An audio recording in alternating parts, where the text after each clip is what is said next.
Boa tarde, estamos hoje aqui no nosso primeiro encontro de 2023, para realizar, então, nossa primeira formação aqui da Escola de Formação para os professores dos anos finais. Para quem ainda não conhece, né, o espaço físico aqui da Escola de Formação, fica o nosso convite. Eu sou a Fernanda, professora de matemática e também coordenadora da formação de matemática e de ciências naturais. Éder? Eu sou o Éder, eu sou coordenador Mas não é da Ana área de Paula, linguagens. é Éder. Éder. Eu sou o Éder, sou coordenador da área de linguagens, cuido das formações de língua portuguesa, língua inglesa, arte e educação física. Sou o Rodrigo, da área das humanas, história, geografia, ensino religioso e também do ERER. A nossa escola aqui de formação, além de atender as formações dos professores de anos finais da nossa rede municipal de Canoas, ela também participa de vários outros projetos que a gente trouxe aqui para vocês como forma de imagem. Hoje a gente vai citar dois projetos que são projetos que já estão em andamento e que a gente acha mais importante de falar, mas no decorrer do ano a gente vai mencionar esses outros também que estão acontecendo. A Semana Escolar de Combate à Violência contra as Mulheres, Rodrigo?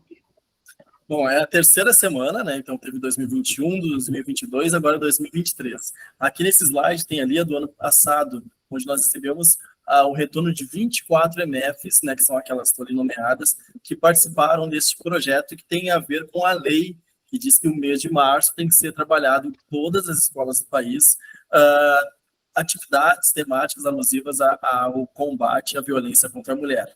Então, neste ano, na imersão das equipes diretivas, na primeira semana de março, então, eles receberam lá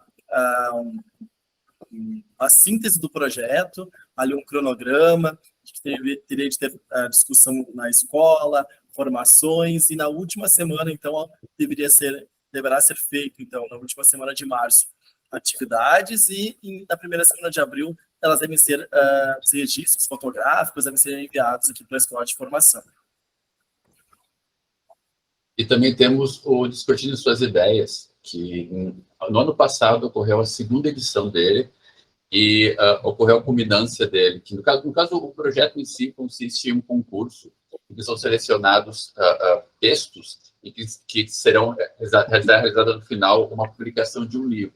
O livro do ano passado está para sair nesse ano ainda, está sendo encaminhado, mas esse ano a previsão é que em maio, mais tardar em maio, vai sair o edital para a publicação da terceira edição do Discutindo Suas Ideias, e a gente espera contar com vocês, assim, com a participação. Muito bem. Fazendo aqui, a gente trouxe uma série de imagens do ano passado, fazendo uma retrospectiva da Escola de Formação. A Escola de Formação, ela já funciona como um espaço, primeiramente, online, em 2021, com as janelas formativas, cafés na janela e algumas outras propostas que eram sempre entregues dentro do site da Escola de Formação.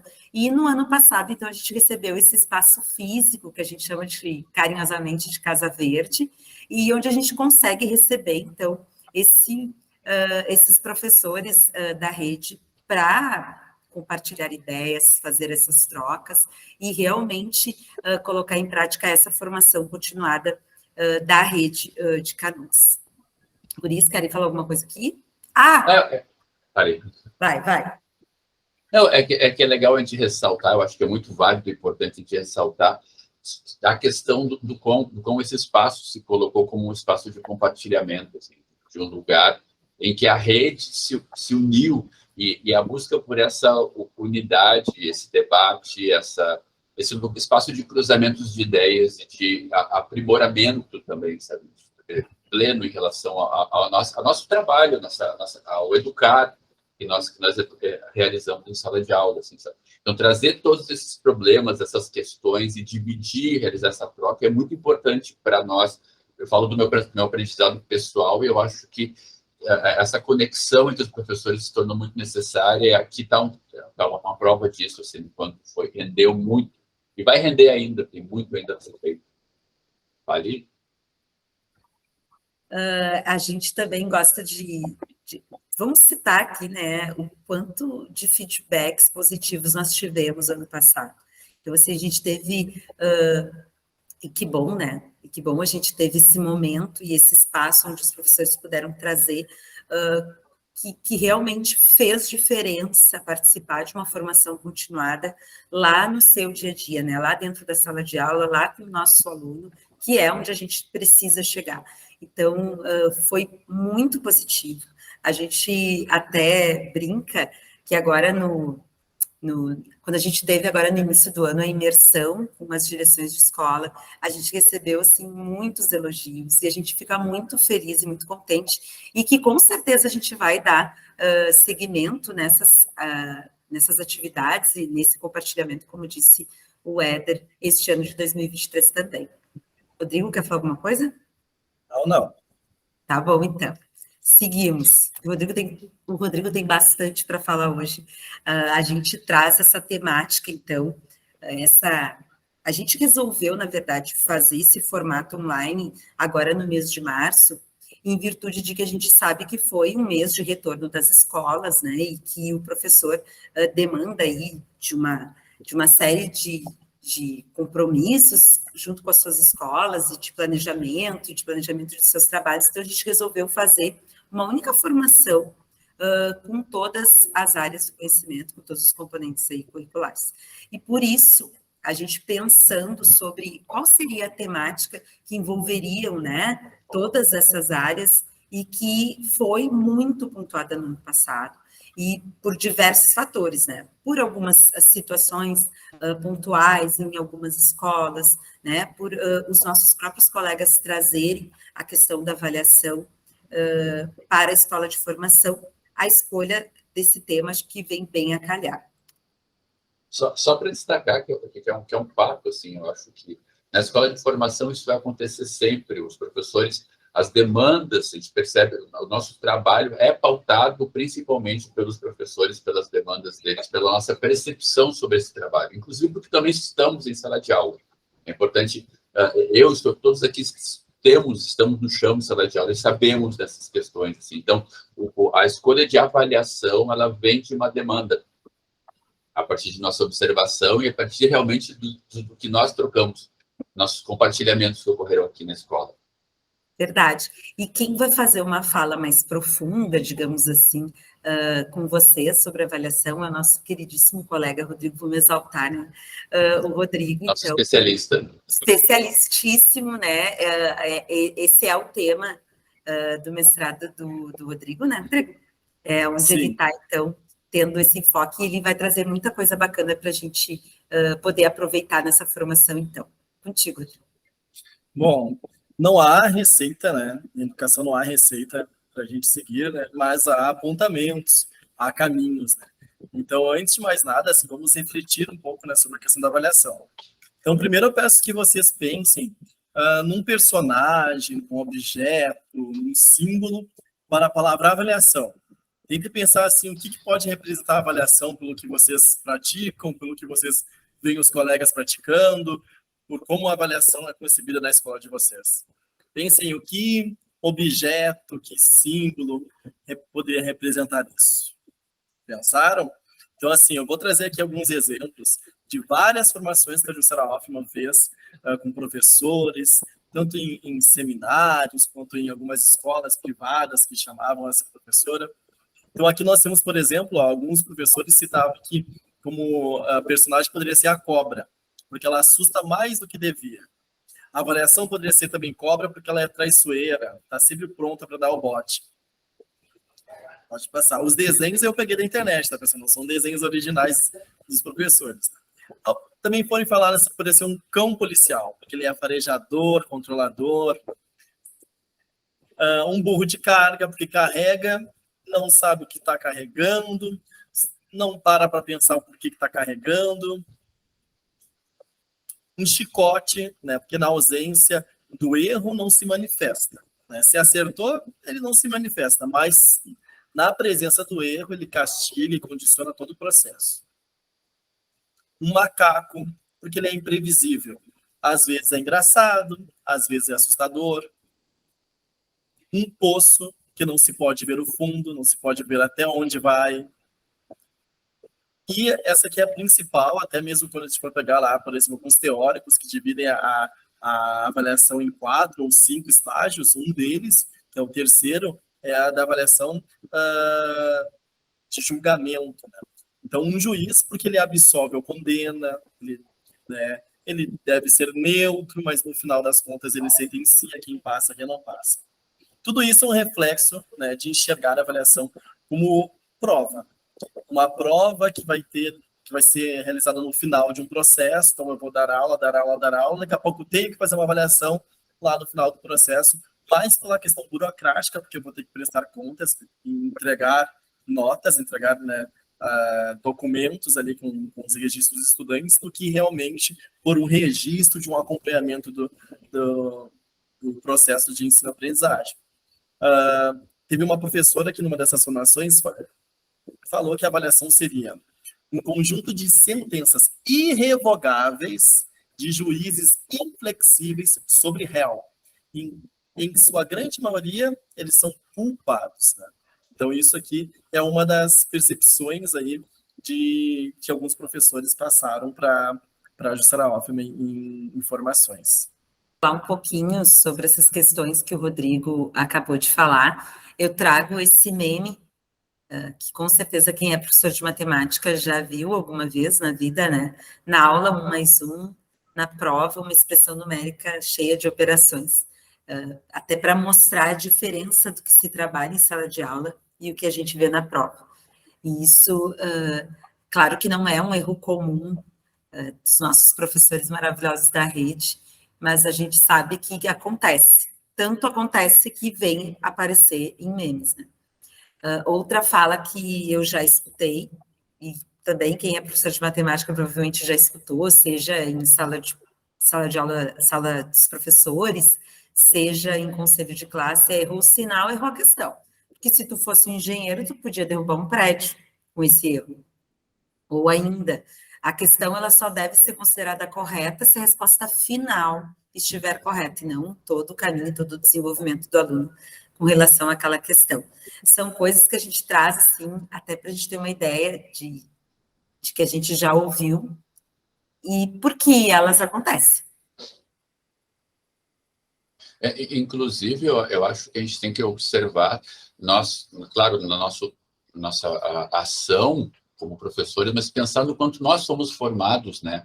Porque esse tipo de avaliação, nós tivemos ela, é uma avaliação mais conservadora e ela nos compõe, e ela está muito dentro de nós, né? Buscar, aqui no caso, nossas aulas, os pesos maiores são as provas e os trabalhos têm peso menor.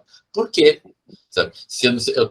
O trabalho tem algo mais ligado a um processo em sala de aula, enfim, nós observamos esse processo, às vezes ele é em grupo, às vezes há uma troca, maior consulta, mas por que a prova esse peso tão maior que se refere ao momento? E é um momento que muitas vezes a gente não está bem, né? É um momento que muitas vezes a gente não está disposto parece essa aprovação. Eu acho o termo prova também muito forte, né? Tu tem que provar algo, né? Eu acho que tudo isso é para ser repensado a partir do momento que eu penso que, eu fui formado a partir dessa ideia, mas até que ponto eu consigo repensar essa ideia e ver que aquilo não condiz de acordo com a minha realidade. De certa forma, eu não tenho boas recordações da semana de provas, né? Que era aquele momento de provar tudo que tu tinha aprendido. Eu acho muito limitador.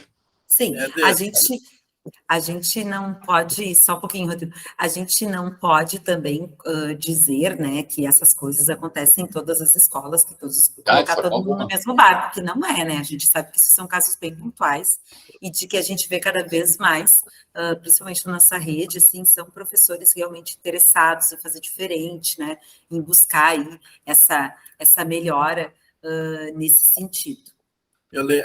Essa fala do Éder me lembrou uma fala do Novo, Antônio Novo, né, que ele diz que ao visitar Harvard, tem os melhores professores do mundo, os estudantes são gênios, né? E daí ele perguntou o que tem de diferente aqui, o que vocês fazem? Daí a Harvard teria lá, na escola, falado para ele que eles têm sim os melhores professores do mundo, mas eles sabem que os gênios ali, os estudantes, eles vão aprender muito mais na interação entre eles do que num professor lá falando, né? Então, essa questão do trabalho, como o Éder citou ali, de trabalho em grupo, que essa interação é importante, né? A gente vê resultados aí fora, né?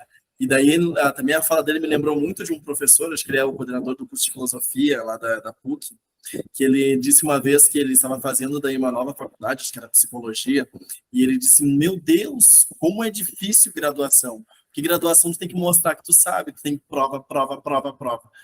Mestrado, doutorado, especialização, tu não tem isso, né? E daí, se a gente for para pensar, no mestrado, doutorado, tu se torna especialista em algo. E tu se torna especialista sem prova. Né? Então, assim, tu refina muito mais teu saber e é sem prova, né? Então, assim, pensando nisso, né, pessoal, né, nessas falas que a gente... Porque, assim, há muita reflexão, né, entre nós mesmos, entre o grupo de professores, né?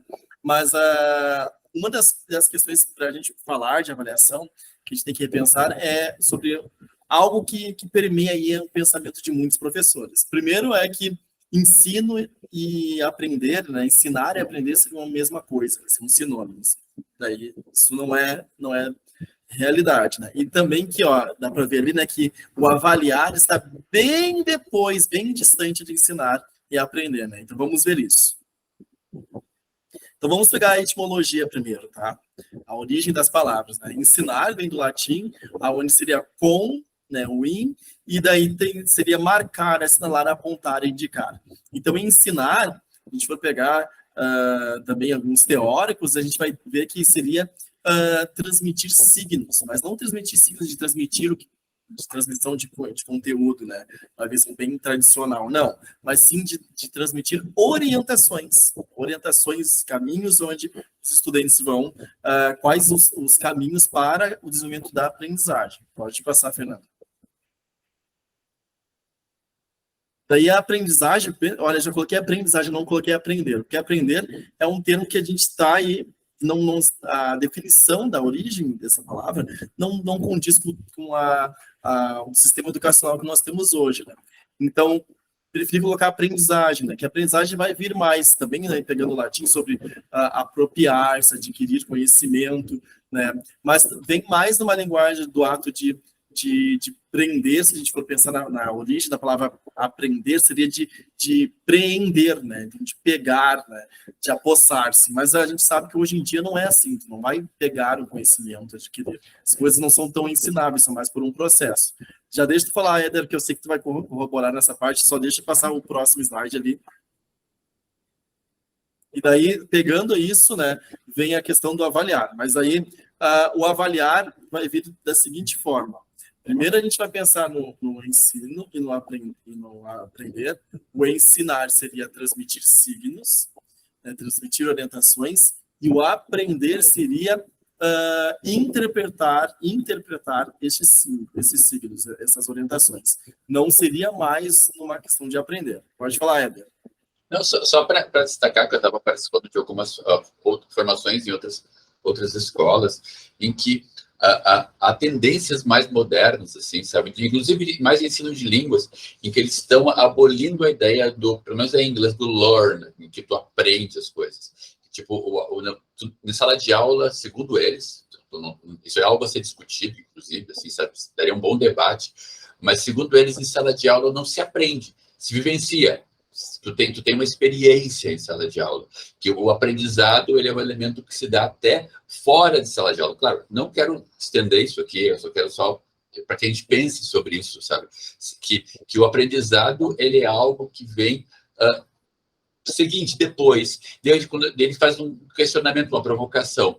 O que tu lembra da tua vida que tu realmente aprendeu em sala de aula, assim, sabe? Que de alguma forma, essa vivência em sala de aula proporcionou mais tarde um aprendizado. É só para a gente poder refletir nesse termo e realmente do papel da sala de aula, de pensar no que é a sala de aula e o que é o avaliar por sua vez, assim.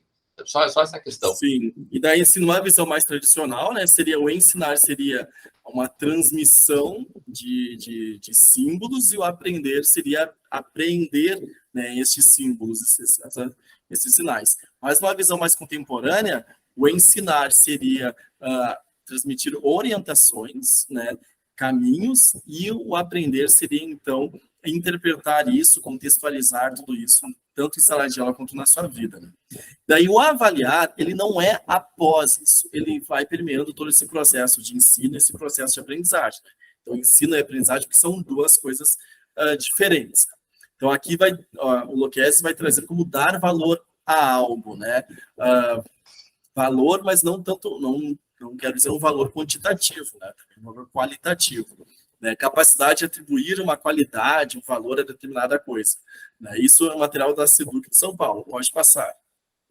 Né? Se a gente for olhar ainda pela etimologia, seria uma apreciação cuidadosa, um juízo justo, uma formação de opinião sobre algo, né?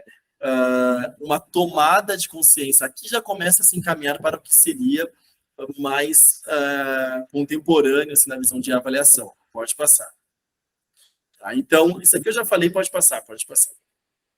Então, assim, a prática avaliativa do professor, ela reproduz e, assim, revela fortemente as suas vivências como estudante e como educador. Né? O Éder também já tinha falado ali, né? Muito do que a gente faz hoje, os exemplos que a Fernanda trouxe, são coisas que a gente, se a gente parar para pensar, mas a gente ouvia lá em sala de aula, quando a gente era estudante, e agora, enquanto professor, a gente continua ouvindo. Né? Tá, mas a gente viu pela origem da... Mas o que seria a avaliação, então? Vamos pegar aqui a Jussara Hoffmann, né? Assim como o Luquezzi, são duas referências aí sobre avaliação. Então, aqui tem um conceito de avaliação, e eu destaquei 4 trechos, e é a partir daí que vai agora se encaminhar a formação. Principal, aquele assim, depois dessa avaliação, o que nós queremos que vocês saiam aí levando? É a primeira ali, ó. A avaliação é uma reflexão transformada em ação. Porque a gente reflete bastante, né? Na sala de aula, nas formações, sozinhos, né? Mas a tomada de ação, agir, né? Após a reflexão, isso já é mais difícil, né? Então, esses 4 destaques serão os destaques que vão encaminhar a nossa formação de hoje. Então, o primeiro ali, pode passar, uma reflexão tomada em ação, né? Então, a Jussara Hoffmann, ela cita, né? No seu livro lá, Avaliação, Mito ou Desafio, ela cita isso. Até que ponto os professores estão indo além da reflexão? Trouxe aqui algo, Canoas, pessoal.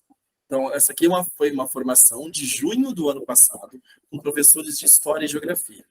Foi em junho, então tinha acabado o primeiro trimestre. Eu tinha já notado que os professores traziam, olha, os estudantes não sabem fazer prova, estão com dificuldades em leitura e interpretação de texto. Então, também notei uma certa ansiedade por retorno do como era antes da pandemia. Então, durante 2020, a gente falava, olha, a pandemia vai deixar consequências por muitos e muitos anos. Mas quando a gente retornou à presencialidade em 2022, de fato, em 2022, né, muitos professores já estavam querendo voltar, eu quero voltar, quando vai ser normal de novo, né? Então, uma ansiedade, sem esquecendo todo esse processo e dessas consequências. Então, por mais que os professores refletissem que os estudantes não estavam sabendo fazer as provas, até principalmente os estudantes do 6º ano, porque se a gente for parar para pensar, é a primeira vez que eles fazendo prova, eles passaram, então, o bloco do pós-alfa, que quando começam a ter provas, né, no remoto. Então, muitos não tiveram prova quando retornaram em 2021 para o presencial, aquele híbrido, né? Muitas professoras e professores dos anos iniciais decidiram não fazer prova, né? Fazer outros instrumentos avaliativos.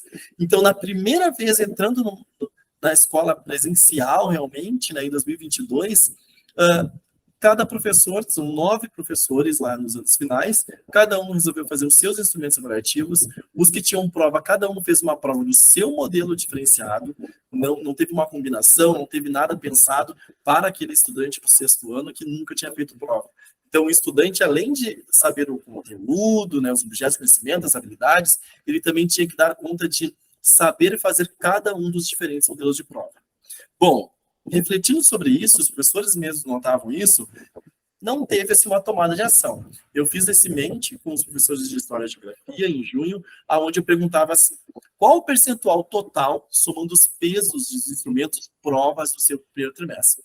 Eu chamei de instrumentos provas, porque às vezes assim, vou dar um exemplo, um professor de matemática, ele diz assim, tem um trabalho, o trabalho era, cada um senta separado, com o seu caderno, faz ali umas questões de entrega, ou seja, uma prova, uma consulta. Ele fez um teste. O teste era uma prova que valia um percentual menor. E ele fez uma prova. Uma prova era uma prova que valia bastante. Então, todo o trimestre dele foi prova, né? Então, diante disso, os professores de História e Geografia colocaram. Ali, ó, a gente vê que dos 41 que responderam, apenas 9 responderam menos de 50% foi instrumentos prova. Eu fiz um cálculo rápido aqui, só para a gente ter uma ideia, Sim. Rodrigo. Desses 41, quase 80% dos professores, que seria ali a partir de 50%, considerou, nossa, é bem grande. Considerou fazer mais de 50% ser prova, mesmo tendo a reflexão de que os estudantes não estavam preparados para a prova, que a prova não seria o melhor instrumento para avaliá-los, né? Então, assim, é aquilo que a Juliana Hoffmann diz, a ação após a reflexão. Pode passar. Só uma coisa, tem uma metáfora que eu acho muito boa, que a gente utilizava na faculdade para expressar certas matérias que nós tínhamos, como morfologia, que eram matérias mais cheias de conteúdo a ser memorizado, a ser decorado. Então, era como tu tinha um balde de bolinhas em que era tocado para ti, diziam, pega quanto tu puder, sabe? E depois a avaliação era quanto tu conseguiu pegar de bolinhas, sabe? Então, eu acho que, às vezes, esse tipo de avaliação é um pouco isso, né? É um pouco depois tu avalia quanto esse aluno conseguiu pegar daquilo tudo que tu jogou em cima dele, assim, e ele não conseguiu pegar, não é impossível ele pegar tudo. E o processo não é considerado, né? O processo. Isso. E assim, só ressaltando assim, enquanto nós aqui, enquanto Secretaria de Educação, a gente tem assim um grande orgulho e gratidão pelo trabalho de cada professor e cada professora. Ninguém foi preparado para trabalhar num período pandêmico, muito menos pós-pandêmico, né? Então, essa questão aqui que eu mostrei desse gráfico de História e Geografia, da falta de uma ação após reflexão, o Sarah Hoffmann traz de décadas e décadas atrás, antes, quando não tinha período pandêmico, né? Então, isso não é uma consequência da pandemia, é algo que nós precisamos diminuir, evitar, né? Trabalhar isso, né? Enquanto professores, nós todos estamos em formação continuada, né? E daí, então, aqui, isso aqui eu já passei, né? Em que medida, então, a gente consegue superar só o refletir e ir para uma prática que modifique, né? Daí ali diz, né? A ação é essa que nos impulsiona a novas reflexões, reflexão permanente do educador sobre a realidade e acompanhamento de todos os passos do educando na sua trajetória. Então, vamos pegar agora essa parte ali, o acompanhamento de todos os passos dos estudantes. Fiz aqui um planejamento, tá, de ciências a partir do livro Telares, do 6º ano. Então, mas eu acho que ele poderia ser tal estratégia. Só um exemplo aqui, pessoal, tá? Não se atentem tanto ao que está escrito ali, mas olha só. Vamos pensar que cada mês tem 4 semanas, então planejei aqui 12 semanas, tá? De ciências no 6º ano. Então ali tem o capítulo A Forma e a Estrutura da Terra, estudos a partir do livro. Eu considerei livro e prova porque a gente sabe que a maioria dos professores utiliza isso no seu dia a dia. Então, estudos a partir do livro, com uma apresentação de Canva, enfatizando os recursos visuais. Então, o Canva não teria uma chuva de texto, teria só uma imagem. Isso já acho perfeito, né? O texto está ali para ser trabalhado, o Canva para ilustrar, né? E fazer pausas para fazer registro no caderno. Perfeito. O professor aqui merece, assim, aplausos, né, para esse planejamento. Semana 2, Camadas da Terra. A partir do livro, o professor deu fotografias, né, da Terra, tinha de classificar em biosfera, litosfera, atmosfera, hidrosfera, a partir dessa pesquisa no livro, de saber o que é cada uma dessas camadas. Ótimo. Semana 3, litosfera. Análise de rochas no laboratório de ciências. Olha só, tirou da sala de aula, olha que legal, a partir do processo de formação descrito em uma legenda. Classificá-las em magmáticas, sedimentares e metamórficas. Não fez uma atividade lá com tipo de rocha. Ok. Era geológica. Produção de um fóssil com vaselina, água. Fez aqui uma atividade prática, né? Logo após anotações sobre os registros fósseis com a importância para a paleontologia. Pode passar. Semana 5 fez um teste. Já achei aqui perfeito. Não fez aquela prova só lá no final. Então já avaliou uma parte. Ótimo, aqui estrutura do planeta, litosfera, ok. Semana 6, litosfera só. tá? Estudos sobre o que existe no solo, a partir de uma montagem, eles recortaram, colaram os horizontes do solo na ordem correta, do lado fizeram registros sobre as características de cada um dos horizontes, e o professor passou um trabalho, escreveu assim, trabalho de pesquisa sobre recursos minerais. Daí aqui já vamos ter que dar uma retomada, né? Porque esse passar assim, faça uma pesquisa sobre Idade Média, faça uma pesquisa sobre pré-história, faça uma pesquisa sobre recursos minerais. O estudante não tem capacidade, pessoal, de saber, de identificar o que é importante sobre aquele assunto, né? Então, assim, pelo viés da iniciação científica, tem professores aqui da rede fazendo uns trabalhos, e eu não vou nem falar dos anos finais, eu vou falar da educação infantil, anos iniciais e anos finais, fazendo uns trabalhos maravilhosos com o problema de pesquisa. Então, por exemplo, tem recursos minerais, os estudantes vão criar ali em grupos um programa de pesquisa sobre aquele assunto. Às vezes o professor quer trabalhar a curiosidade dos estudantes, mas ele não consegue, né, dar conta de estudar, de acompanhar diversos temas. Então ele escolhe um tema com a turma e daí tem cada grupo cria um programa de pesquisa e eles vão pesquisando juntos e se apresentam. Então tem outras maneiras. É importante que o estudante saiba o que se espera? Digamos, entrega um trabalho de recursos minerais e daí está lá, por exemplo, está faltando classificar em recursos renováveis e não renováveis. O estudante nem sabia que precisava disso. Né? Tipos de solo, semana 7.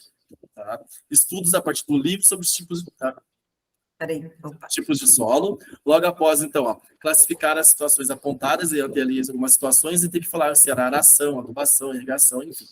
Semana 8, conservação do solo. E eles iam receber notícias referente a manejo do solo, e eles tinham que informar qual era o problema. Se era erosão, assoreamento, agrotóxico, desertificação, lateralização, enfim. E daí, na semana 8, era o dia da entrega desse trabalho de pesquisa. Aqui, só falando em trabalho, pessoal, a gente vê ainda hoje, quando a gente visita as escolas, tem muitos cartazes, né? Então a gente precisa fazer aqui uma ressalva, e acho que até mais as supervisoras e supervisores estiverem ouvindo, porque assim, quem faz licenciatura, geralmente não tem lá numa cadeira algumas orientações mais práticas que, por exemplo, um curso normal, né, um curso de magistério dá, como, por exemplo, elaboração de cartazes. Então, assim, eu nunca me esqueço aqui na rede de uma vez que eu vi um cartaz que era uma cartolina branca e eu vi que tinha uma caneta, assim, tipo um visto de um professor. E eu pensei, mas esse cartaz está em branco. Daí eu entrei na sala e olhei, era um cartaz branco, colado na parede, onde o estudante escreveu com caneta marca-texto, aquela amarela. Ou seja, só quando tu chegava perto, tu via que tinha algo escrito. E estava colado na parede, visto com nota máxima, né? Trabalho escrito a lápis. Por exemplo, esse trabalho aqui, o G não dá nem para enxergar, né? Mas olha só, um trabalho que eu quero que vocês pensem assim, quem é que vai parar para ler tudo isso que está escrito? Ninguém vai parar. Então não serve como cartaz, né?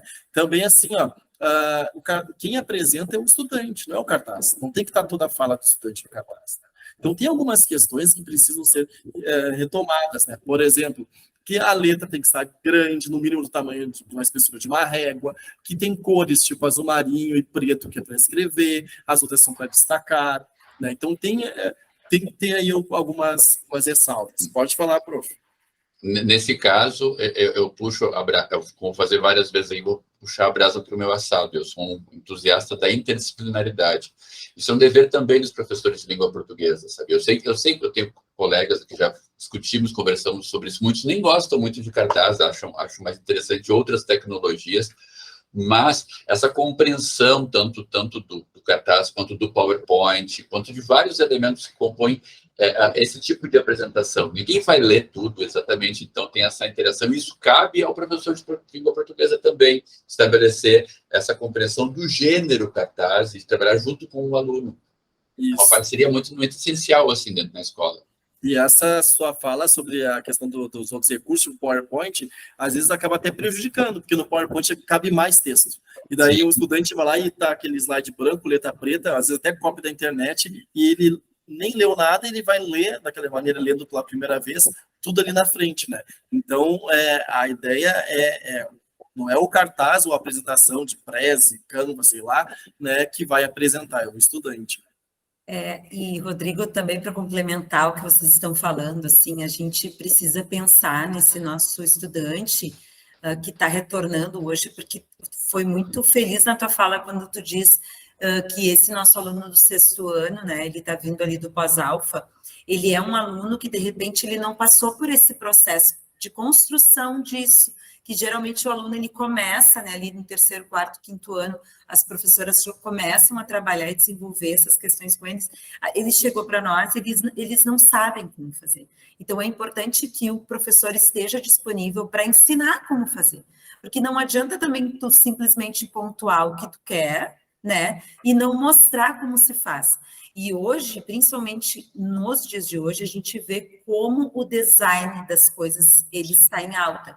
Então, a gente falou em aprendizagem, a gente precisa falar em design, sim. Né? Então, assim, no momento que tu apresenta um trabalho desse, uma letra que realmente a gente consegue verificar ali no centro do cartaz algo que tu consegue se expressar muito mais do que aquele monte de coisa que está no entorno. Então, é bem importante isso, bem importante. Daí aqui passando, ó, por exemplo, 2 cartazes aqui, peguei na internet, né, pessoal? Mas que, ó, a gente lê, a gente consegue ler, dá vontade de ler, né?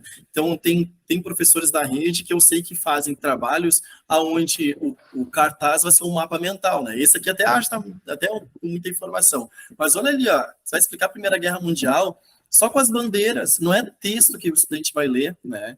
Então, se fosse uma apresentação de PowerPoint, de Canva, de Sway, de Prezi, seria a mesma coisa, né?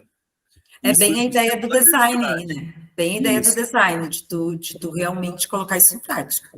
Isso. Aqui, ó, para dizer assim, será que a rede faz isso? Isso aqui é da Escola Irmão Pedro, ó. Cada turma teve 2 professores, turmas da EJA, do noturno, 2 professores estão de diferentes disciplinas, foi um trabalho interdisciplinar, que foi os orientadores, e todos tiveram a mesma fala, sobre o tamanho da letra, por exemplo, aquele ali tem um cartaz, tem uma folha de ofício colada, mas não é um texto do Wikipédia colado, ele está falando sobre como montar um currículo, ele está mostrando um exemplo. Então, até a imagem que está ali colada é algo que tem a ver, tem sentido, né?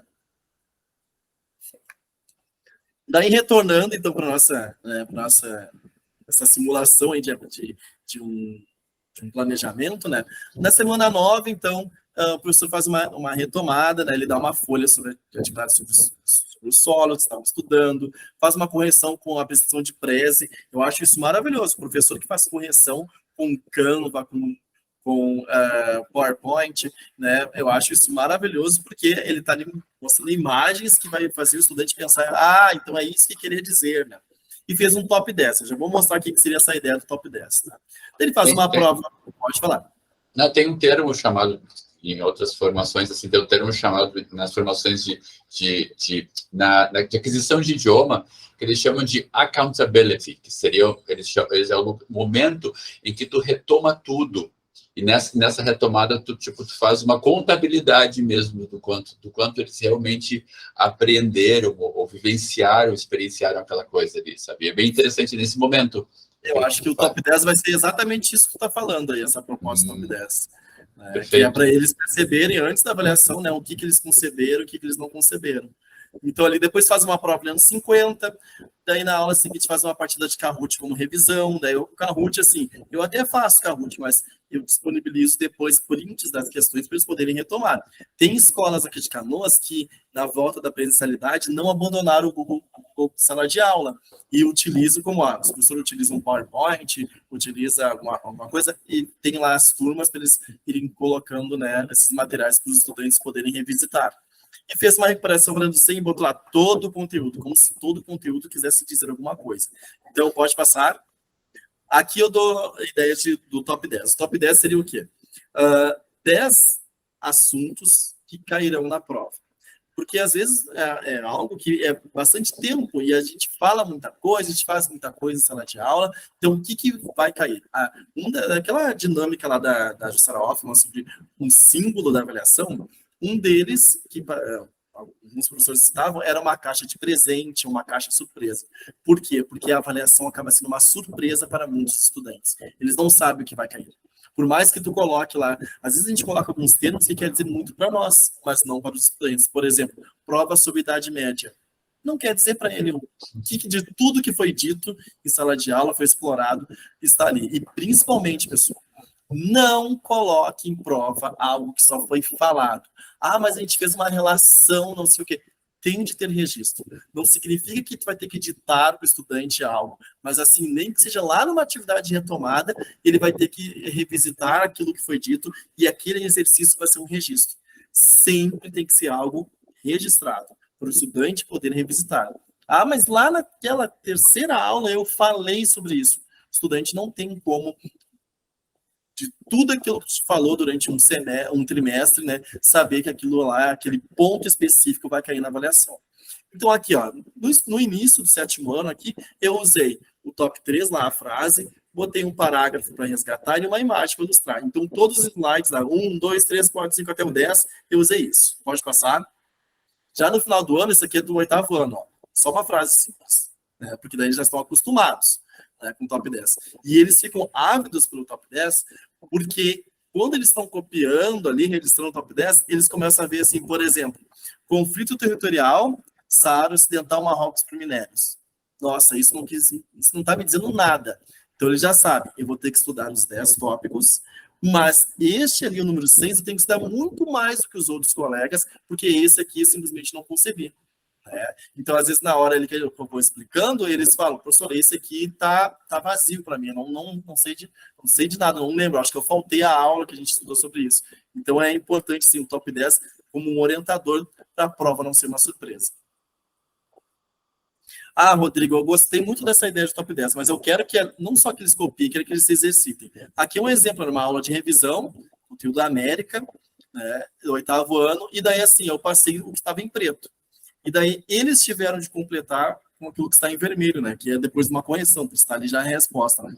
A mesma coisa, ó. Se ele ler lá, por exemplo, Realização da América, Histórica, Colonização, ele não vai saber o que é. Ah, eu não sei o que é isso, eu estou lendo isso, não lembro. Ele vai ter que ir lá retomar a histórica, América Latina, anglo-saxônica, ligada à colonização de povoamento, colonização de exploração. Então, daí ele vai lá retomar isso.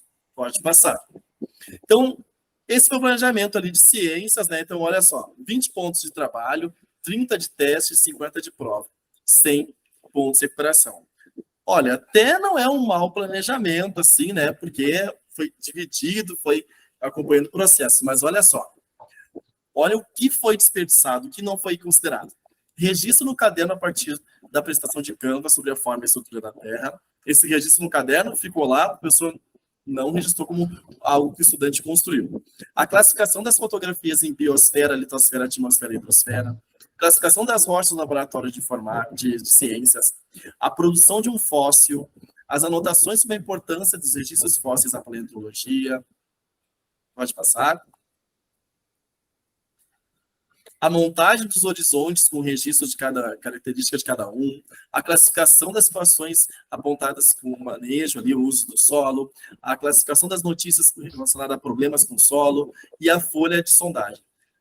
Rodrigo, eu preciso anotar, registrar cada uma dessas 9 coisas? Não, mas poderia ter escolhido umas 2 ou 3 para fazerem parte, né, para não ficar só uma nota de prova. Porque, olha, na pesquisa para montar os horizontes, quanto ele não deve ter aprendido, né? Então, tem várias estratégias aí que, com certeza, ele aprendeu muito mais e te mostrou muito mais a aprendizagem do que a prova. Depois, ali, a gente segue, pode passar o próximo, pode passar, sobre a trajetória da construção do conhecimento, que tem a ver com o que a gente estava falando antes. Então, distribua as habilidades, aqui eu peguei de arte, né? Não é artes, arte, 6º ano, tá?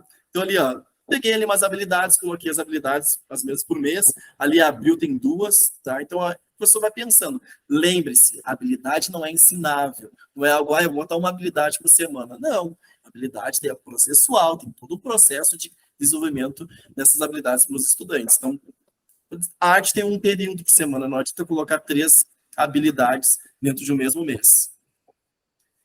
Deixa eu só pontuar agora que tu falou desse tema de habilidades, assim, eu como professora de matemática, como é importante, assim, o professor estar a par disso, né, das suas escolhas, porque ele não vai dar conta, com certeza ele não vai dar conta de todo o RCC, não vai dar conta, então ele faz escolhas.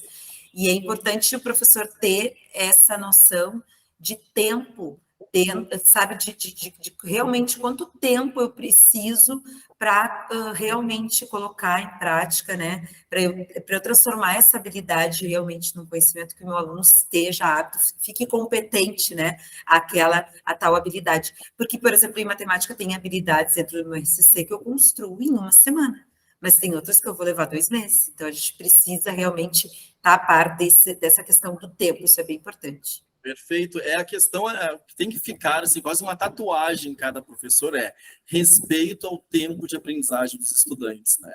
Então, assim, um teste que vocês podem fazer, tanto supervisão quanto os professores e professoras. Nós construímos no ano passado os planos de estudos, onde está ali todo o RCC. Nesse contexto pós-pandêmico, né, não tem como trabalhar todo o RCC. Então, o teu plano de trabalho que você construiu agora em fevereiro, ele é uma cópia do plano de estudo?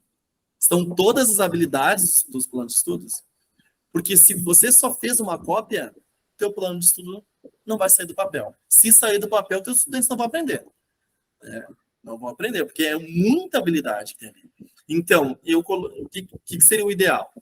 Colocar ali a quantidade de habilidades que são possíveis de serem desenvolvidas no ano letivo, aquela habilidade específica da escola, né, que foi uma exigência da Secretaria de Educação, e isso aí é o que vocês vão trabalhar, né? Claro, a gente não... tudo que é de mais, tudo que é de menos, são exageros que não são corretos, né? Então, até a supervisão pode analisar. Se pegar um plano de trabalho que é a cópia do plano de estudo, devolva para o professor e peça para ele fazer. Tá? Respeito ao tempo de aprendizagem dos estudantes. Tá? Então, ainda nessa trajetória do conhecimento, olha, o professor tem que dar aula que encaminhe para a avaliação. Sendo prova ou não, mas tem que encaminhar. O estudante tem que chegar capaz de dar conta daquilo que está na avaliação. Parece algo simples, mas não é bem assim, né, pessoal? Retome hábitos de estudos com os estudantes, como escrever no caderno, como registrar, né, fazer registros, isso organiza o raciocínio. Se é uma aula de geografia, organiza o raciocínio espacialmente, uma aula de história temporalmente. Então, assim, vai organizando isso com os estudantes, né? Diversifique as atividades, né, para ele pensar de outras formas, atividades mais criativas, atividades que eles vão interagir mais. Pode passar. Utilize imagens, filmes, músicas, notícias, mas assim, né, gente, não dá para passar um filme e querer que o estudante faça a relação sozinha, tem que ter um roteiro, tem que encaminhar. Muito importante, tem professor que faça umas provas maravilhosas, cheias de charges, de trechos de música, mas ele nunca fez isso em sala de aula. Então, o estudante não vai conseguir dar conta de fazer essa relação lá no momento da prova, né? Ele caminhou até aqui e a prova está aqui, ele não vai conseguir dar conta disso. Então, aqui, atividades que os estudantes sejam atividades mais práticas, né? Por exemplo, essa aqui vocês encontram esse quebra-cabeça na internet, tá? E você pode ali acrescentar. Aqui é um de história, por exemplo, ó, tem lá o conceito, daí o desenho está em outra peça, né, em outro ali conjunto, as explicações estão outras, eles vão ter que recortar e montar o quebra-cabeça da Mesopotâmia, dos fenícios, então pode utilizar de diferentes assuntos aí, né, no seu componente curricular. Aqui de educação física, tá? Um exemplo, né? Uma pesquisa, mas assim, a pesquisa em muitas escolas ela morreu, né? Então, ressuscitar essa pesquisa e pode ser ressuscitando a partir da criatividade, da curiosidade, né? Então, algo que chame a atenção dos estudantes, né? E se vocês querem fazer prova, façam simulados, façam uma prova, não a prova com as mesmas questões para depois repetir, não, mas faça simulado até mesmo para o estudante conhecer qual é o perfil das suas questões, né, para ele se sentir preparado. Já falei nessa construção de apresentações de Canva, Prezi, né, essas apresentações com muitas imagens, né. Então aqui, por exemplo, a gente estava trabalhando com um livro, uma aula de história. Então, ali é um trecho onde eles vão destacar, onde eles vão prestar atenção, mas sempre o destaque maior na apresentação tem que ser imagem, para eles conseguirem construir isso. Isso está sendo estudado. As correções também, ó, aqui era um caça-palavras e eles tinham que pegar essas palavras e colocar ali nas frases, nas lacunas, né? E daí a apresentação aqui foi com imagens ilustrando o que estava em cada alternativa. E agora, pessoal, vou deixar aqui com a professora de matemática, né, para explicar essa parte de números. Eu adorei quando o Rodrigo trouxe essa ideia da gente olhar um pouquinho para esses valores, né? Quando a gente tem, por exemplo, ali um estudante A, que fechou uma média anual igual a 60, e o estudante B, uma média anual igual a 58. E aí começam-se, então, aquelas discussões no conselho de classe, olhando simplesmente para esses dois valores, 60 e 58, 60 está aprovado, 58 reprovado, ponto. Mas se a gente for olhar dentro desse contexto, semestre ali, né? Trimestre, desculpa, eu tô já com outra visão na minha mente. Trimestre a trimestre, a gente vê 3 valores de notas. Do estudante A se manteve ali mediano, né? E caiu um pouquinho ali de nota, enquanto que o estudante B teve um aumento do primeiro para o segundo, e do segundo para o terceiro, então, um aumento muito generoso.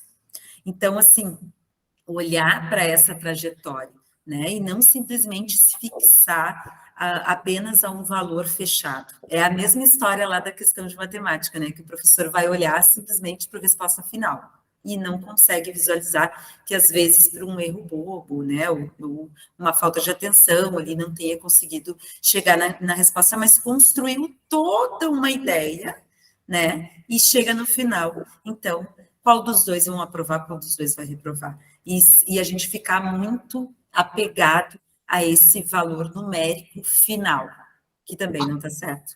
A gente desperdiça muita coisa se a gente não olhar para essa trajetória, para essa caminhada mesmo do aluno. Fernanda, e por que eu trouxe esse exemplo, Anina?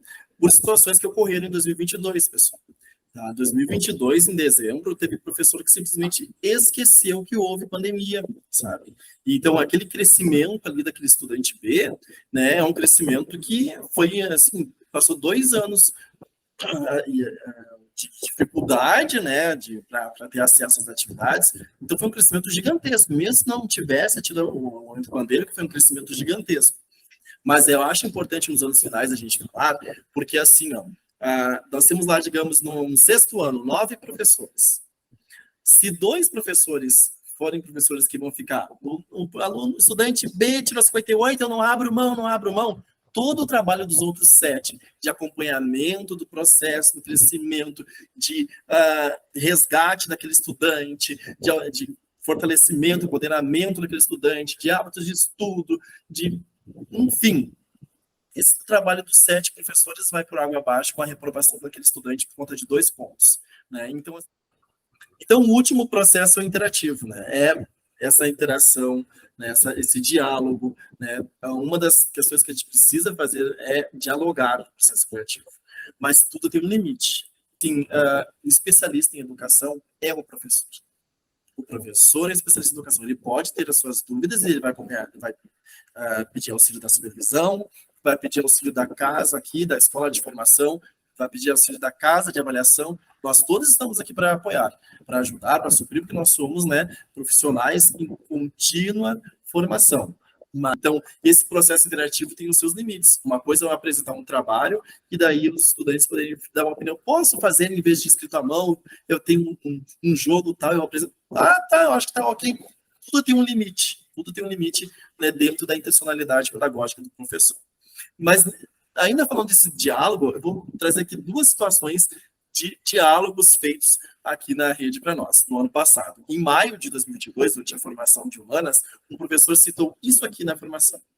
A prova de língua portuguesa, a professora de língua portuguesa fez uma prova valendo 40 pontos, e ela tinha 4 questões. Ou seja, quando o estudante errava uma questão, ele perdia 10 pontos.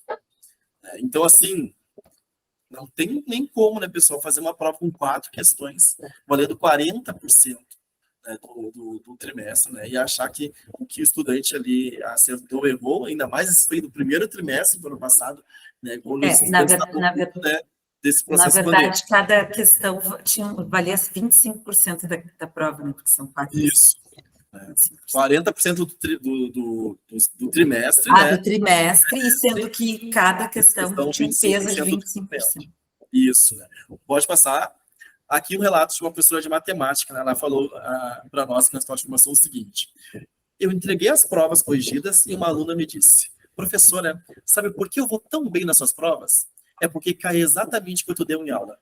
Essa estudante, ela era, se não me engano, era do 8º ou 9º ano. Então, pensa que ela passou, né, pelo 6º, pelo 7º, quem sabe no 8º, não me lembro se era do 8º ou do 9º, tá? Tendo provas aonde ela tinha surpresas no meio da prova, né? E ela ficou abismada, né, e trouxe esse relato, né, de que cai exatamente o que deu em aula, né? Isso aqui não deveria ser uma fala, porque isso aqui deveria ser a realidade, né, de todos os estudantes, né? Mas eu acredito que a gente tenha também, graças a Deus, né, que bom, que a maioria dos nossos professores, assim, eles realmente fazem esse momento de reflexão, essa construção, né, e que os exemplos que tu trouxe agora, principalmente esses que chegaram, né, até nós, enquanto secretaria, assim, a gente sabe que são bem pontuais, né, Rodrigo? Sim. Mas é importante que a gente fale, até mesmo para que a gente se dê conta de algumas coisas que talvez possa vir a acontecer aí no nosso dia a dia, no nosso fazer. A questão é não naturalizar essas questões, né?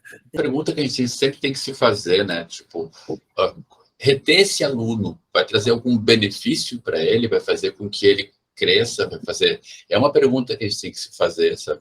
E é certo que esse aluno não cresceu nada de um ponto a outro, sabe? Esse número é real prova de que ele não teve nenhum tipo de crescimento, evolução, por isso ele precisa ser retido em uma série. Acho que é uma pergunta muito básica, mas que a gente esquece mesmo, que acaba agindo mecanicamente, sabe?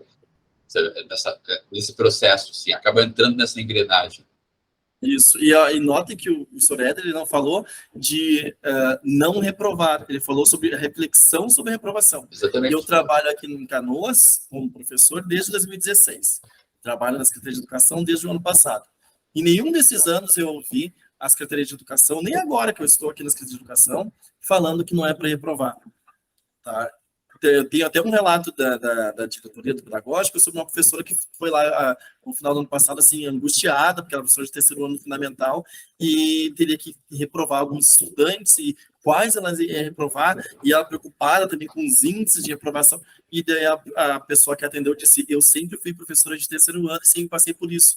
Né? Então, assim, a gente sabe que 100% de aprovação é o nosso sonho, né? A nossa meta. Cada um de nós, espero eu, né? Cada um de nós saímos de casa para que todos aprendam, para que a gente dá aula para que todos gabaritem, né? É esse o nosso entusiasmo, né? Nossa vontade, né? Só que a gente sabe que a gente não vai atingir isso. A gente tenta atingir, faz a buscativa e tudo mais. Só que, para nós, a gente é muito, muito, muito triste. Por exemplo, falas, como a gente ouviu no ano passado, de professores aqui na escola de formação, dizendo assim: a minha colega de tal disciplina, ela chega no conselho de classe e ela tem satisfação em dizer que tem aluno com nota baixa. O meu colega de tal componente curricular, ele adora dizer que reprovou tantos. Gente, não é normal isso. O normal é a gente tentar que todos passem. O normal é a gente ficar feliz que todos, que uma turma ninguém reprovou contigo. Esse é o normal. Então, assim, a gente fez no ano passado um trabalho assim, de acolhimento, de um ombro amigo de muitos professores que vinham aqui nas formações e falavam da preocupação por ter um colega e outro, né? Por isso que a gente aqui está reforçando bem que as situações que a gente está pontuando não representam os professores de Canoas, tá? Que são super qualificados e muito potentes, tá? Mas nós temos, às vezes, alguns colegas que sim, gente, que chegam com brilho nos olhos ao mostrar que tem estudantes reprovados, estudantes com notas baixas. Aqui um outro exemplo desse processo de diálogo, né? É assim, ó, que eu botei aleatoriamente os conteúdos. Né? Quer dizer que seja de alguma disciplina, de alguma série específica, esteja correto nessa organização. Mas, digamos aqui, uma prova tinha 10 questões, o estudante acertou 50%. O professor de língua portuguesa diz ali, sabe só metade do conteúdo. Mas se a gente analisar bem, ele só errou um conteúdo. Conjunção, conjunção, conjunção, conjunção, conjunção. Ou seja, ele não sabe um conteúdo, ele não concebeu um conteúdo, mas os outros conteúdos ele foi apto, ele foi proficiente, né? Então, ele sabe, né? Então, às vezes, também tem que ter um certo cuidado na hora de elaborar uma prova, para a gente não exagerar com o mesmo assunto, cobrando várias vezes, porque se o estudante não concebeu aquilo, ele vai aparecer isso, como se ele não soubesse uma grande parte da avaliação, né? Mas, na verdade, a gente que exagerou ali. Uma situação também que foi muito citada pelos professores era, se eu pergunto para o meu estudante, ele fala o conteúdo, mas na prova ele não sabe registrar, às vezes ele faz a prova errado. Acabei de citar que estudantes chegaram e sexto, sétimo ano, principalmente, às vezes era a primeira vez fazendo prova. Então, a elaboração da prova tem que ser um processo interativo, tem que ser dialogada. Os professores têm que chegar e combinar como vai ser o modelo da prova. Por exemplo, tem professores, volta ali, por favor, Fernando. Tem professores que fazem assim, ó, botam os parênteses vazados ali, né, sem nada no meio. Daí o estudante, numa questão marque a resposta certa, daí é só uma. Na outra quais as opções. Então, no mesmo tipo, ele tem que marcar, às vezes uma só, às vezes mais de uma, e daí ele nunca sabe quando é um, quando é outro. Tem estudante que o ABC também tem de forma diferente, às vezes é a letra, às vezes é a letra com parênteses, é aquele lá que está em pretinho, às vezes é para marcar X, às vezes é uma pergunta, então ele nunca sabe como fazer, às vezes ele acaba errando, não porque não concebeu a habilidade, o objeto de conhecimento, mas que ele não sabe fazer a prova. Pode passar. Então, o que vocês... deixo aqui de sugestão. Conversem com os colegas e montem um modelo. Por exemplo, marque as opções. Quando é mais de um, tipo, marcar mais de um X, marcar um VOF, vazados no meio. Quando é marcar a única correta, a letra no meio. Tá? Então, isso ajuda bastante. Sexto ano, estão vindo, né, todas aquelas especificidades, apenas 3 alternativas, tá? Porque isso reduz ali o número de opções que ele vai ter que pensar, porque se botar 5, ele vai estar lendo a E e já não lembra mais a A. Né? A sétimo, nono ano já pode colocar até 4. Geralmente a gente deixa nos anos finais 4 e no ensino médio 5 alternativas. Pode passar. Até mesmo porque, por exemplo, as avaliações externas que acabam acontecendo, principalmente ali no nono ano, né, Rodrigo, são com 4. O SAEB, o SAER, são todas com 4. Ótimo, já prepara para as avaliações externas. Né? Combine com seus colegas também nesse modelo a quantidade de questões. Digamos, vão ter 10 questões no sétimo ano, serão 7 objetivas e 3 dissertativas. Então, combinem, tá? Tem escolas que conseguem fazer em todos os componentes a mesma estrutura de prova. Tá? Então, o estudante ele não fica tentando adivinhar como fazer a prova do professor X. Isso não é uma preocupação para ele. Ele se preocupa só em conseguir ir bem na avaliação, demonstrar tudo que ele concebeu. Tá? Aqui, só assim, rapidamente, pessoal, os desafios desse contexto pandêmico, a gente sabe que tem muitas especificidades. Já falo para vocês. Serve os estudantes, peçam o auxílio da orientação para ver se aquilo ali que está sendo apresentado é uma dificuldade de aprendizagem, ou seja, efeitos da pandemia, ou um transtorno de aprendizagem. Então, esse estudante tem algo a mais ali, tem uma dislexia, tem algum transtorno ali, é um estudante de inclusão, por exemplo, que precisa de um olhar diferenciado. Então, feito isso, o que a gente pode fazer? Né? A avaliação sempre tem que ter, de todos, questões fáceis, médias e difíceis. Né? Se está vendo que é uma situação bem assim, um grupo grande que está vendo com dificuldade, faça uma adaptação no seu instrumento. Questões com menos alternativas. Então, textos curtos, textos mais diretos, né? Questões com situações mais concretas, né? Evitando que o estudante tenha que fazer uma abstração muito grande, né? Temporal, espacial, enfim. Destaque os termos principais. Por exemplo, tem professor que coloca tanto o preâmbulo, aquele texto, quanto a questão em negrito, e as alternativas não em negrito. Não, coloca só o enunciado, o comando da questão em negrito, né? Porque daí o estudante vai ler e vai pensar, é isso que eu tenho que fazer, eu tenho que responder isso. E considerar quais, não sei o que, não sei o que, não sei o que, não sei o que lá. Então, aquilo ali, o comando é destacado em negrito. Né? Tenha menos questões na avaliação, né? Use imagens como recurso para o estudante, tá?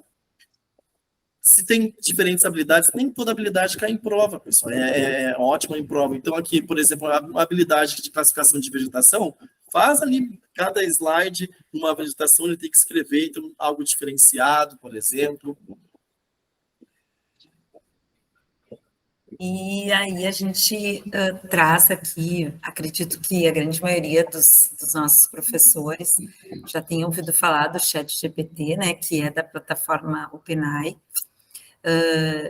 que é uma plataforma onde tem uma inteligência artificial, então que qualquer questão mais minuciosa que seja, tu consegue responder. Então, a gente estava conversando, né, sobre essa nossa formação de avaliação, e eu disse, vamos colocar lá no chat, né, para a gente ver o que sai daí.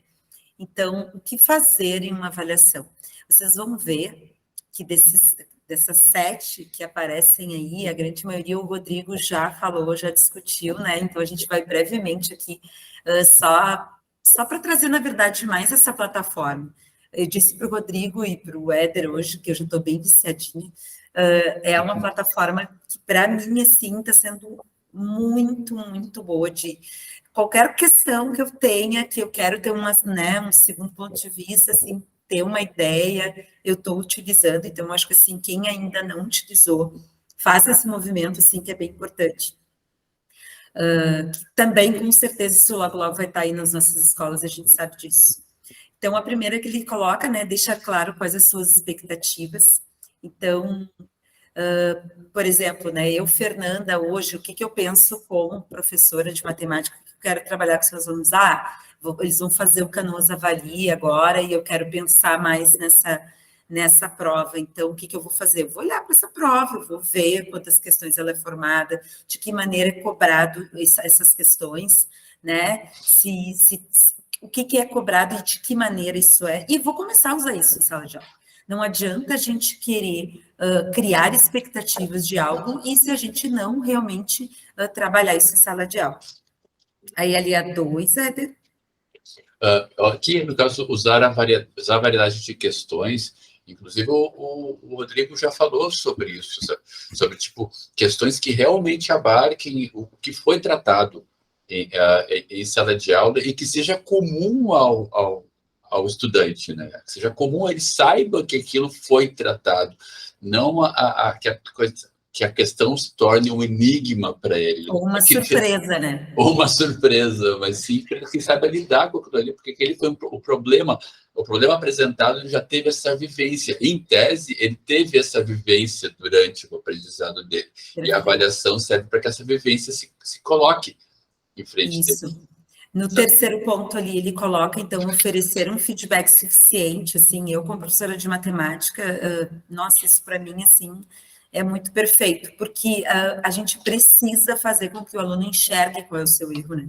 Se ele chegou lá no final da continha e o número não está batendo com a resposta correta, o que ele fez nesse momento, né? Qual é esse erro para que ele possa olhar? Então, ter esse momento de feedback é extremamente importante.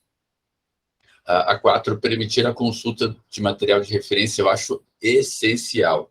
Atualmente, nesse mundo globalizado, nesse mundo de informação, nós não damos conta, o nosso HD pessoal não dá conta de tanta informação, de memorizar tudo isso, decorar tudo isso. Então, saber lidar com a pesquisa, saber lidar com o teu material, com o teu caderno, saber organizar, é essencial para o aluno, para o estudante, é essencial para ele saber onde encontrar essas questões que ele está procurando. Rodrigo?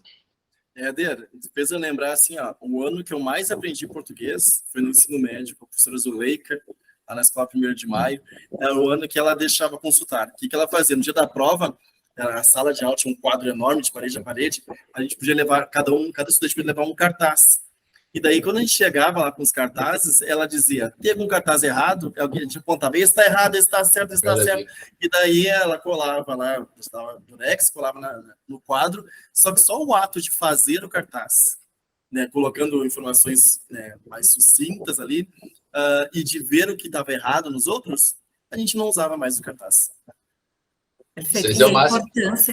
E a importância, assim, né, da gente, se eu quero fazer uma prova onde o aluno ele vai consultar, né, ele vai usar esse material, e eu quero fazer uma prova, mas eu quero realmente verificar se ele construiu aquela habilidade, se ele realmente sabe, a gente tem que saber fazer a pergunta, Então, isso é muito importante, assim, no momento que a gente vai fazer essa avaliação, o que eu quero com essa questão? Eu simplesmente vou replicar uma questão que está no livro, ou eu quero uma questão que faça realmente ele fazer esse movimento, né, de interpretação, de raciocinar e de colocar aquele conteúdo que talvez, assim, ele não conseguiu memorizar, assim, porque o mundo falou, é muita coisa para se ter, ele dá aquela olhadinha básica, não, é por esse caminho que eu ando, então agora eu vou fazer desse jeito.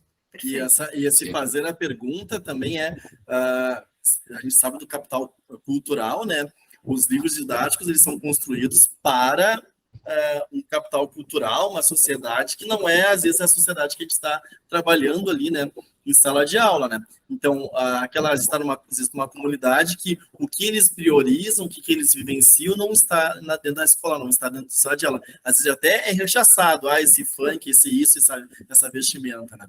Então, às vezes a gente tem também que cuidar a própria linguagem do livro didático, né? Tem livro didático que é excelente para o professor, porque ele entende o livro e os estudantes não.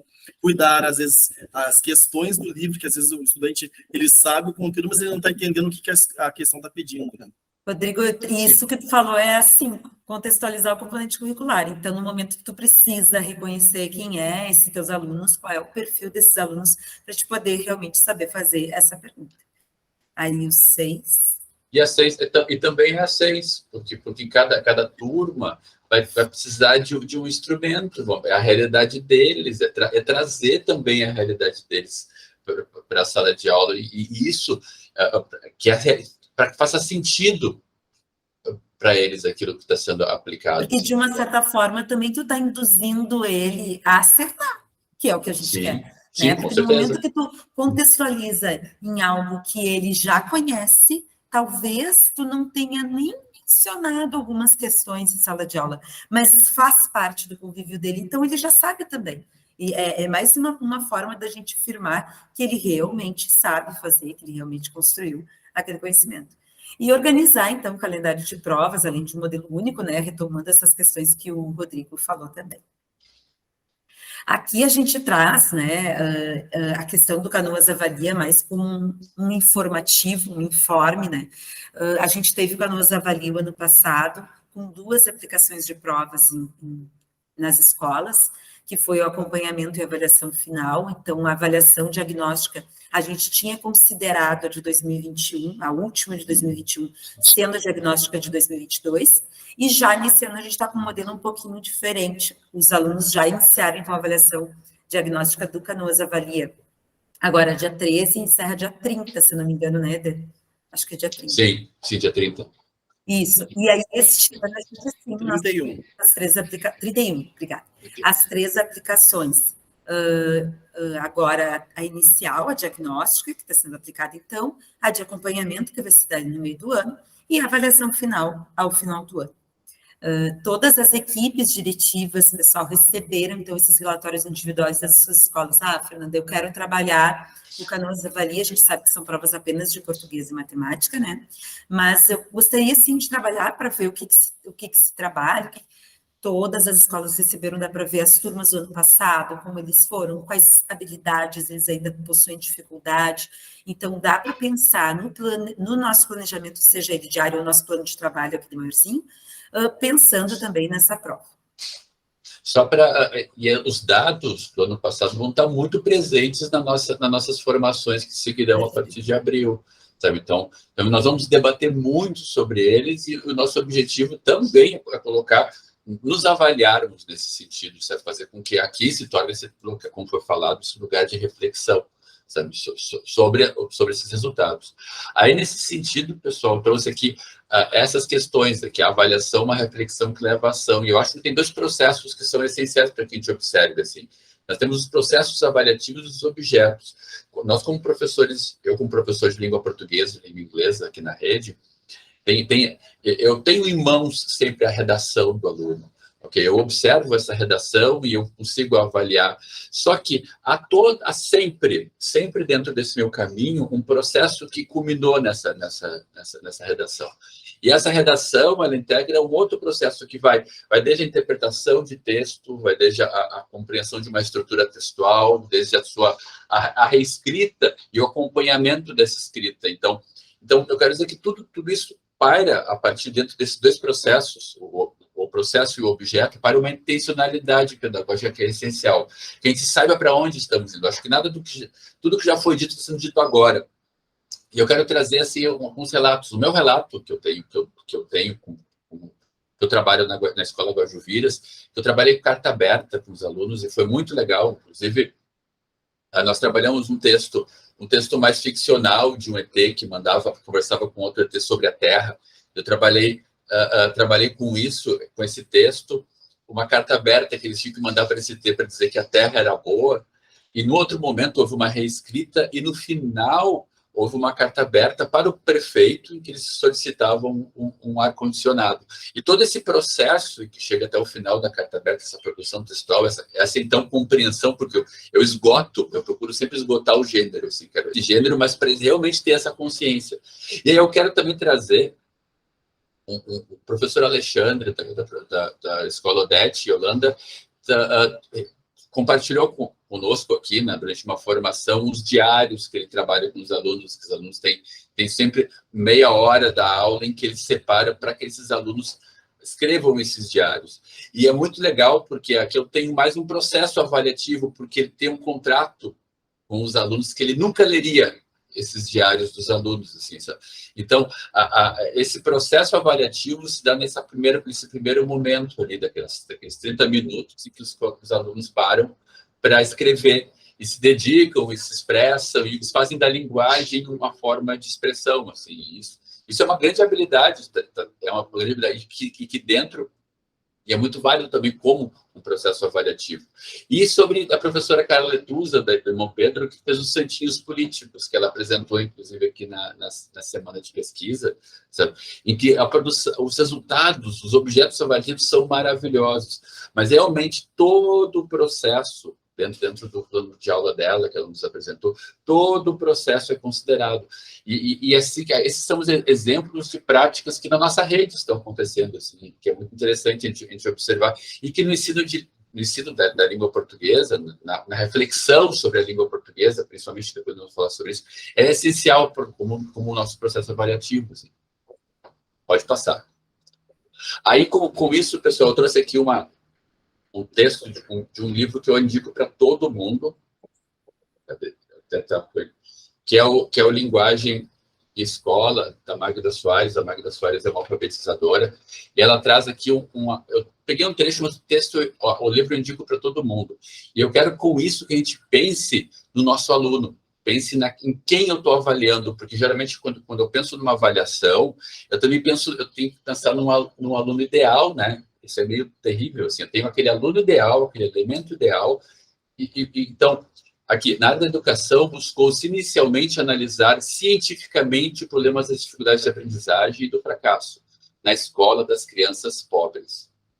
Dessa análise científica, carregou-se sobretudo a psicologia, através da caracterização dessas crianças por meio da aplicação de testes, realização de entrevistas, observação do comportamento no contexto escolar.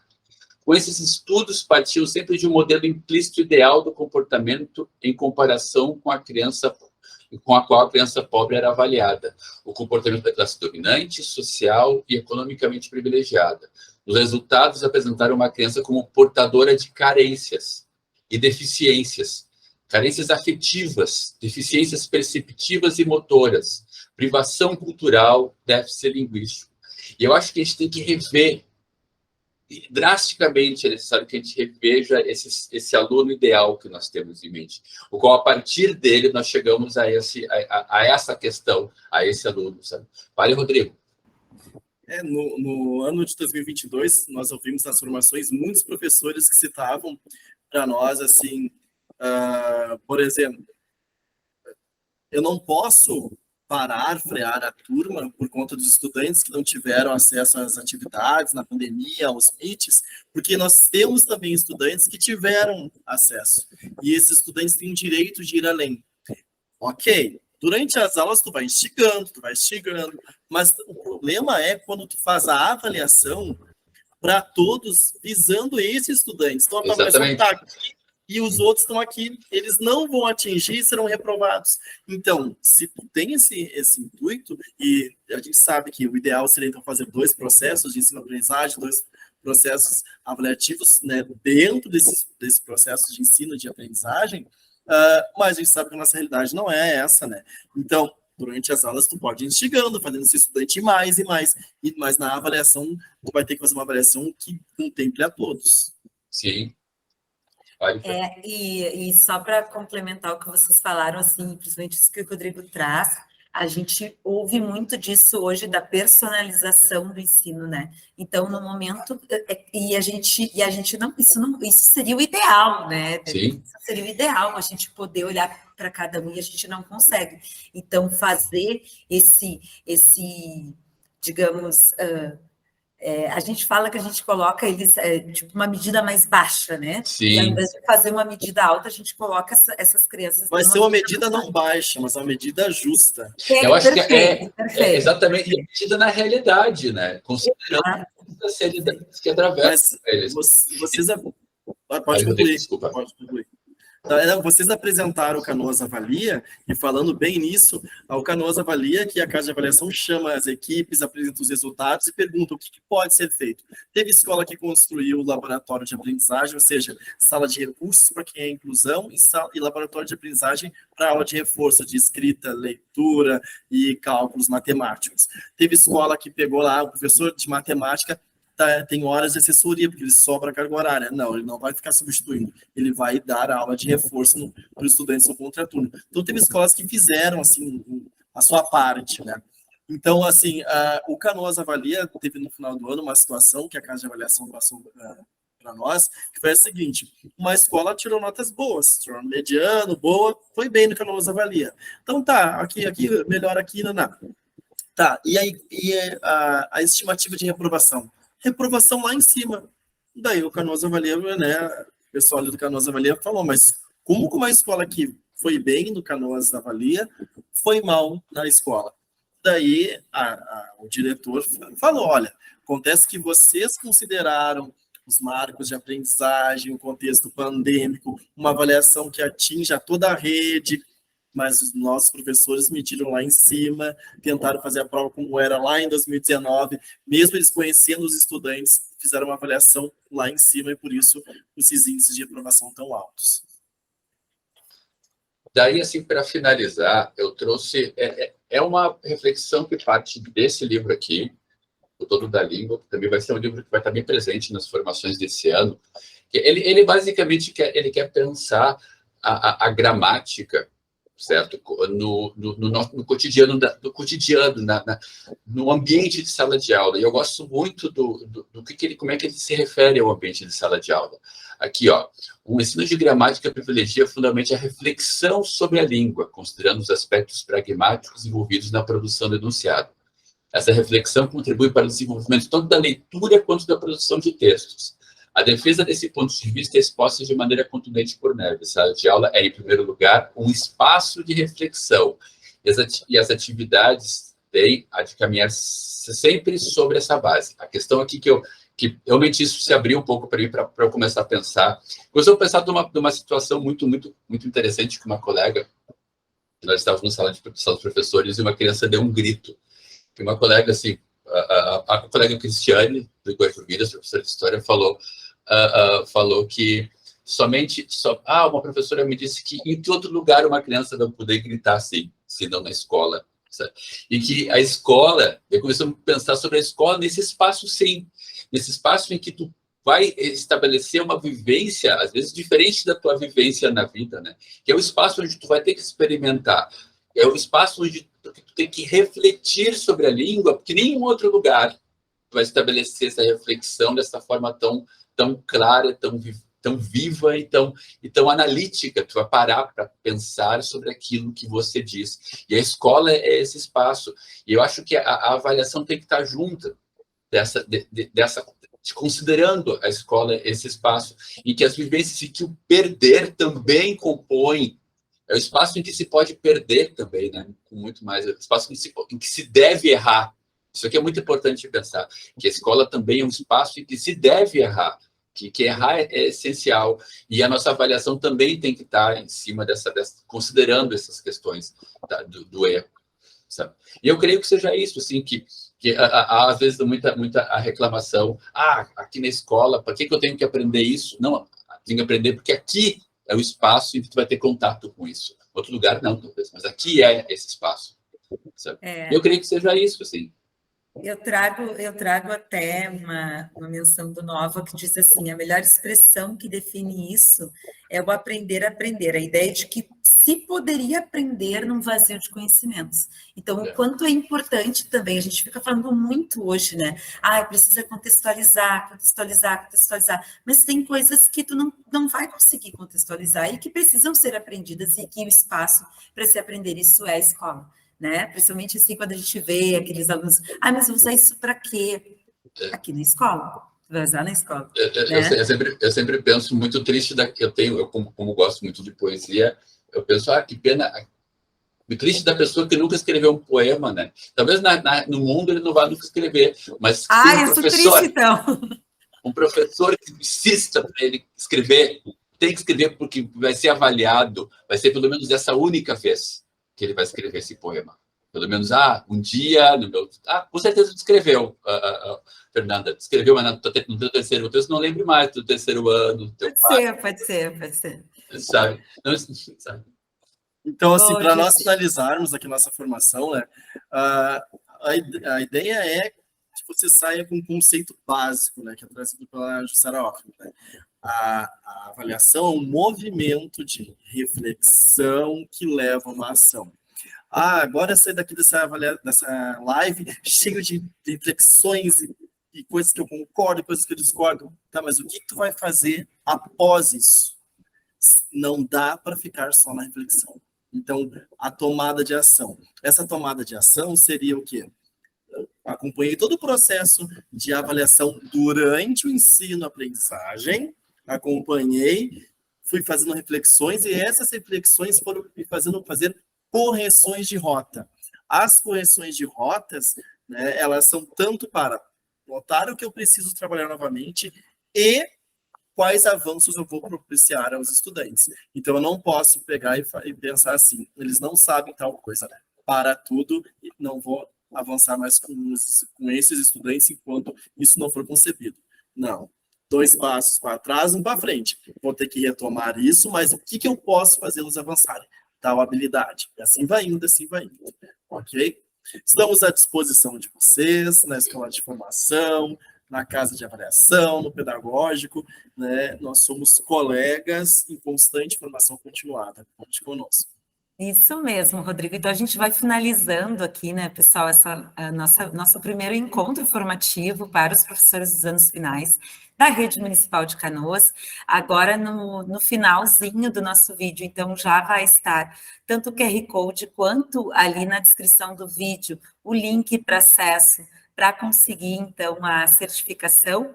Lembrando que esse ano as certificações elas serão mensais, então, o professor que participar dessa live hoje vai receber já essa certificação ali no mês de abril, provavelmente, né? Né, meninos? Isso? Sim. E essa certificação serão de 6 horas, então, certo? Então, beijo, abraço a todos. Tchau, pessoal. Até abril, presencialmente. Até abril. Não esqueça que são colegas potentes e cheios de colegas potentes em escola. Vocês aprendem também muito com os colegas de vocês e fornece saberes a eles. Perfeito. Tchau, gente.